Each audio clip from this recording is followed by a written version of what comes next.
This video is for those who have had trouble understanding the basic design of Dark Souls and Elden Ring combat.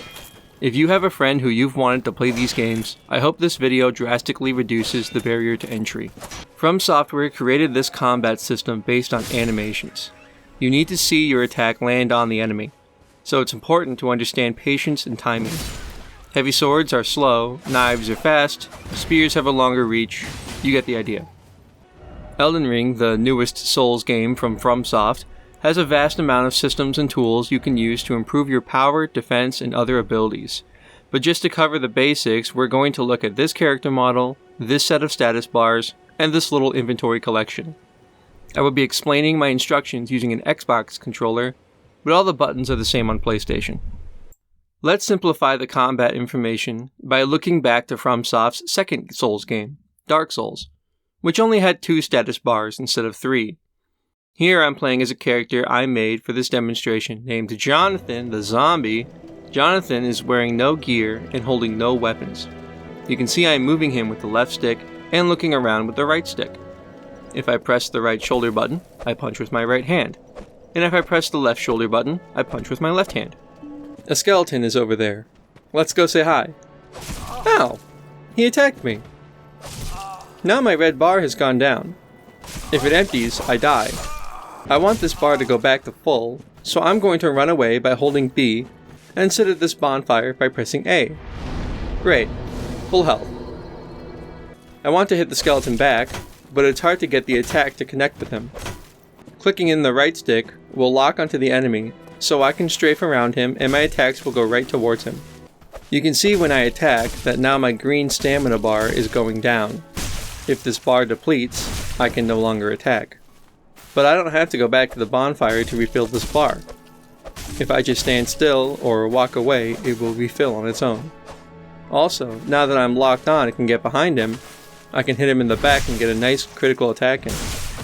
Okay, the skeleton is dead. Let's go back to the bonfire to heal back up. Oh, but there's a problem. Resting at the bonfire has brought these enemies back to life. We need to get to the next bonfire so we don't have to keep fighting the same enemies every time we need to heal back up or lose our health entirely. How can we make that easier? First, let's put on some gear. I can put gear on my legs, body, arms, and head. Even a single pair of pants would be a huge improvement over wearing nothing. Second, I can hold weapons. By equipping multiple items in each hand, I can switch that weapon I'm using with the arrow keys. For even more attack power, I can press the right trigger to do a heavier attack, or I can press Y to hold my right-handed weapon in both hands and swing both my normal and heavy attacks even harder. This allows me to hold the left shoulder button to block an incoming attack. See how the enemy was stunned when I blocked him? That's the perfect time to counterattack. However, my health still went down a little bit when blocking. My sword does not offer 100% defense when guarding with it, so if I don't want to take damage at all, I can press B to hop backwards, or move and press B to roll out of the way. It costs stamina, but rolling doesn't just move you physically. For a moment, you're invincible. Something could completely land or roll on top of you, and if you roll at the right time, you'll be totally fine. Additionally, holding a block reduces stamina regeneration. To block without losing health, shields are great tools. Now I only take stamina hits instead of health. However, losing all my stamina from blocking can expose me to a damaging critical attack.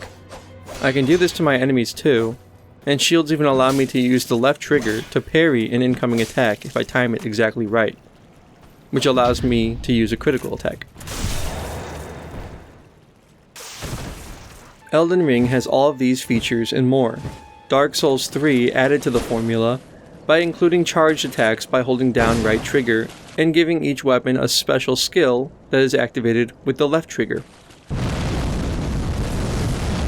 When either two-handing a weapon or using a shield with no skill, the weapon skill can be used at the cost of this new blue bar that's filled back up at the bonfires. 2 juices to refill your red and blue bars can be placed in this inventory slot and activated by pressing X. These juices have a usage limit that is also reset at bonfires. In Elden Ring, these bonfires are called Sites of Grace. When killing an enemy in a Souls game, you obtain its souls, which you can see here. Elden Ring uniquely calls them runes. You can save these up and spend them at a site of grace to increase the size of these status bars or other complex attributes. Elden Ring has 2 additional features to mention. You can now crouch by pressing in the left stick to attract less enemy attention. And you can jump by pressing A to climb or do a jump attack. Because A is now for jumping, Y is now used for actions like sitting at sites of grace. Now if you want to two-hand a weapon, you have to hold Y and tap the shoulder button of the weapon you want to two-hand. This action isn't as seamless as before, but now it allows you to two-hand both your right and left-handed weapons, which can be very helpful if they have different skills you want to use in battle. Additionally, if you hold 2 of the same weapon type at the same time, tapping the left shoulder button to attack now does a dual-wielding moveset for those looking for a flashier fighting style. These are the basic movement and fighting systems of Elden Ring. To show this combat in action, let's take a look at my personal build. This is my Elden Ring character, Lady Medallia. I prefer style and fashion over best of the best results, so she takes a little more damage due to not wearing a helmet.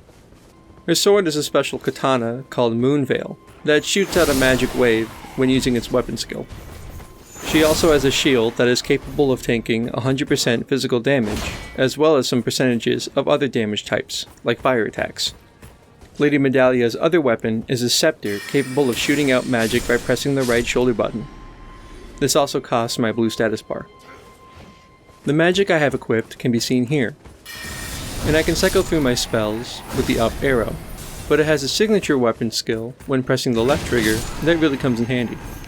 The magic is great for keeping distant enemies at bay, but it can be a bad distraction from my immediate surroundings.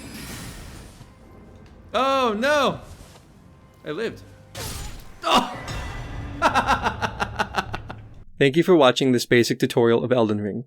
Best of luck!